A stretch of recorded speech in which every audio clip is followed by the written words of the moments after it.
আসসালামু আলাইকুম সবাইকে। গত ভিডিওতে আমরা সিমেন্টিক HTML দেখছিলাম এবং আমরা ঠিক এখানে শেষ করছিলাম। আজকে হচ্ছে আমাদের ফ্রন্ট এন্ড ডেভেলপমেন্টের HTML পার্ট শেষ হয়ে গেছে এবং আমরা CSS পার্টে প্রবেশ করব। তো সর্বপ্রথম আমরা পুরো কোডটা কপি করে নিই এবং আমরা CSS নামে আলাদা একটা ফোল্ডার তৈরি করব লার্নিং এর ভিতর CSS। ওকে, এবং আমরা এর আগেই বলছিলাম সিএসএস সাধারণত HTML এর উপর কাজ করে। তো যেহেতু HTML এর উপর কাজ করে সেহেতু সিএসএস লিখতে গেলে আমাদের HTML প্রয়োজন হবে। তো আজকে আমরা যে দুটো টপিক শিখবো একটা হচ্ছে inline and internal CSS dot HTML।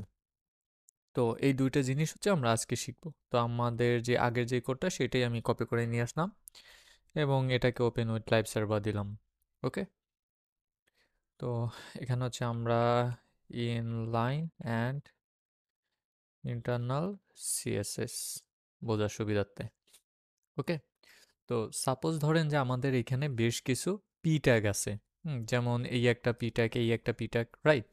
তো এই যে পি ট্যাগগুলো, এই পি ট্যাগগুলোর কালার আমি পরিবর্তন করতে চাই। কালার পরিবর্তন করার জন্য ধরেন আমি স্টাইল করতে চাই। তো স্টাইল করার জন্য আমাদেরকে কি লিখতে হয়? STYLI style. হ্যাঁ, যখনই আমরা স্টাইল লিখবো সাথে সাথে দেখেন এখানে একটা দুইটা আন্ডারস্কোর চলে আসছে এবং এর ভিতর আমরা সিএসএস এর প্রপার্টি লিখি। সর্বপ্রথম ধরেন আমরা এটাকে স্টাইল করতে চাই, তো আমি প্রথমে স্টাইল ডিফাইন করব। হুম, এবং স্টাইল ডিফাইন করার পর এখানে আমার দুইটা আন্ডারস্কোর আসবে এবং তার ভিতর আমি বিভিন্ন ধরনের স্টাইল লিখবো। সাপোজ এটার কালার আমি পরিবর্তন করতে চাই, তাহলে আমি সরাসরি বলে দিতে পারি যে কালার রেড। ওকে, না আমি যখনই সেভ দেব খেয়াল করবেন যে এটার কালার রেড হয়ে গেছে। ঠিক আছে, তো এটাই হচ্ছে ইনলাইন সিএসএস। ইনলাইন সিএসএস সাধারণত এলিমেন্টের ভিতরেই কাজ করে, অর্থাৎ এলিমেন্টের ক্লজ ট্যাগের আগেই কাজ করে। এখানে দেখেন আমাদের এই পি হচ্ছে একটা এলিমেন্ট, এই এলিমেন্টটা ক্লজ হয়েছে এখানে, মানে ওপেনিং ট্যাগটা ক্লজ হয়েছে এখানে। সো ওপেনিং ট্যাগটা ক্লজ হওয়ার মধ্যে অর্থাৎ ওপেনিং ট্যাগের মধ্যেই আপনার মেইন যেই সিএসএস অর্থাৎ ইনলাইন যেই সিএসএস সেটা কাজ করে।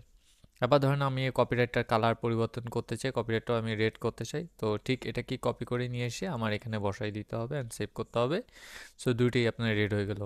অ্যাগেন আমি যদি এইখানের এই প্যারাগ্রাফটা পরিবর্তন করতে চাই ঠিক সেমভাবেই আমি এটাও পরিবর্তন করতে পারবো। তিনটেই এখন রেড হয়ে গেল। তো সাপোজ এটা আমি এখন গ্রিন করতে চাই বা এরকম কোনো কালার করতে চাই, তো আমি চাইলে সেটাও করতে পারবো। ওকে, সো এটা হচ্ছে ইনলাইন সিএসএস। আমরা কখনো ইনলাইন সিএসএস করব না, করলেও খুবই সামান্য বা অল্প সময়ের জন্য করব।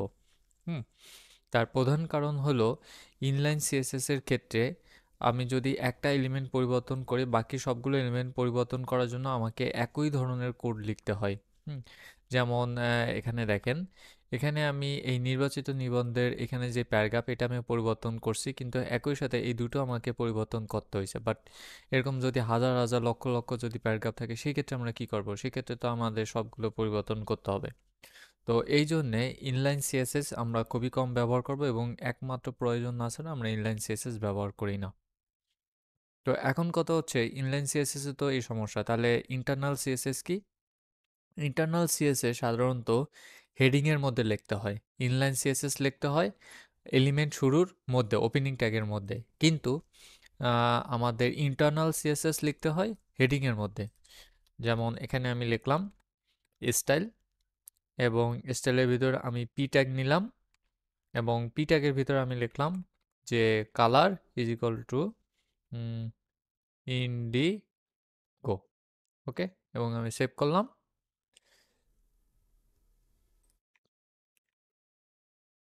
সেভ করলাম, এটা তো সেভ হওয়ার কথা।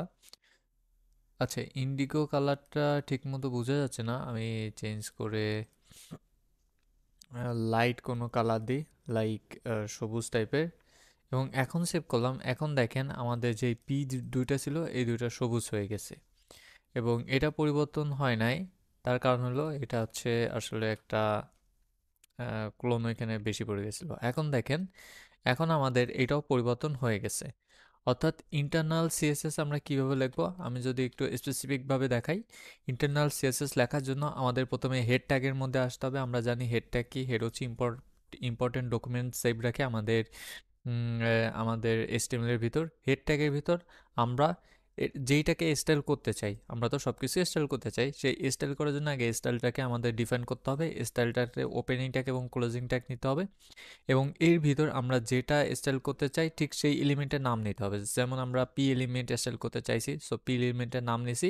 এটাকে আমি কি করতে চাই, এটা কালার করতে চাই। কি কালার করতে চাই, যেই কালার হচ্ছে আমার এখানে আছে। সাপোজ এটাকে আমি একটু ডিপ দিকে গেলে দেন হচ্ছে এটা আর একটু ডিপ হয়ে যাবে। কন্ট্রোল এস এবং এটা ডিপ হয়ে গেল। এখন সাপোজ দেখা গেল যে আমি এই সন পরিবর্তন করতে চাই।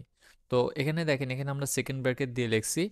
তো এখানে আপনি ইন্টার প্রেস করে এই সন, এবং এই সনও আপনি সেকেন্ড ব্র্যাকেট দিবেন, এবং এখানেও আপনি আপনার মতো প্রপার্টি লিখবেন। যেমন কালার ইজ ইকুয়াল টু, আমি দিলাম এই সনের ক্ষেত্রে ব্লু। আমি সেভ করলাম। হুম তো আমার মনে হয় এই সন কোথাও নাই, H2 অথবা STD আছে। সো আমি এখানে H2 দিলাম, এবং দেখেন H2 দেওয়ার সাথে সাথে আমাদের সাইবার 24 কোর্স এটা হচ্ছে আপনার ব্লু হয়ে গেছে। এবং এগুলো হচ্ছে H3। সো আমি চাইলে H3-র অন্য কোনো কালার দিতে পারি। আমি এখানে বলতে পারি H3, H3 কি কালার দেওয়া যায়, COLOR colour is equal two, suppose আমি ব্রাউন দিয়ে দিই। ওকে, তো যখন আমি ব্রাউন দেবো, এটা সেভ করব, দেখেন সাথে সাথে হচ্ছে নির্বাচিত নিবন্ধ, আপনি জানেন কি এগুলো ব্রাউন হয়ে গেছে। ঠিক তেমনি প্রত্যেকটা এলিমেন্টের নাম ধরে পরিবর্তন করা যায়, যেমন এলআই। হ্যাঁ, এলআই এলিমেন্টের নাম ধরেও আমরা পরিবর্তন করতে পারবো। আমরা এলআই লিখবো, এবার একটা সেকেন্ড ব্র্যাকেট নিব, এর ভিতরে আমরা বিভিন্ন ধরনের কালার নিব।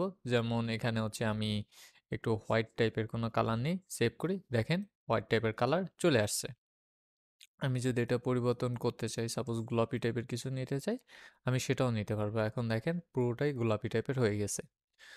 সো আমরা এখানে আজকে ভিডিওতে দুটি জিনিস দেখলাম। এই যে আমরা হেড ট্যাগের ভিতর যেটা লিখলাম, সেটা হচ্ছে ইন্টারনাল সিএসএস, এটাকে বলা হয় ইন্টারনাল সিএসএস।